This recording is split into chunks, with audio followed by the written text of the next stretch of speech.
A ki këshill qysh me duru faktin se në familje o dikush që nuk është në rrugë të mirë, pra jo i udhëzuar? Nuk është veç familjen tane ky problem, por në shumë familje të ndryshme. Dhe pejgamberi alayhis salatu wassalam ka pas në familjen e tij xhaxhajin e vet që s'ka qenë i udhëzuar, apo disa nga xhaxhallart e vet ka pas të afërm të tjerë. Nuk nënkupton që gjithmonë njerëzit me qenë të gjithë të udhëzuar. Kjo është sfida e jetës.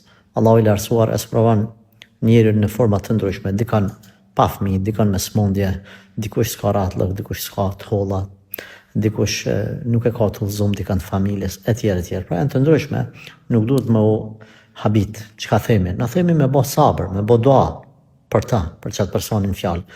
Nëse e sheh që ballafaqimi me ta, këshillimi i tij eskalon situatën, mos u merr me ta. Përdorë fjalën e Allahut, thirr rrugën e Zotit tan me urtësi, me mençuri, me lartëpamësi. Nëse debato me të butë, edhe leje. Pastaj leje. Thuaj Allah, unë do të vazhdoj ta kryej misionin tim me sabër, me lartëpamësi edhe dije, në dorën tonë është udhëzimi. Pra edhe pejgamberi alayhis salam mundohej me çdo kusht me udhëzu njerëzit derisa Allahu xhalla shanu i tha, kujdes. Ti e ke obligim vetëm me i këshillu, vetëm me i ftu në fe. Kush doje, pastaj bojrëm. Allahu është ai që udhëzon, ti jo. Prandaj në momentin që e kryen obligimin, duke i këshillu, duke i bë ftesë në Islam, elhamdulillah.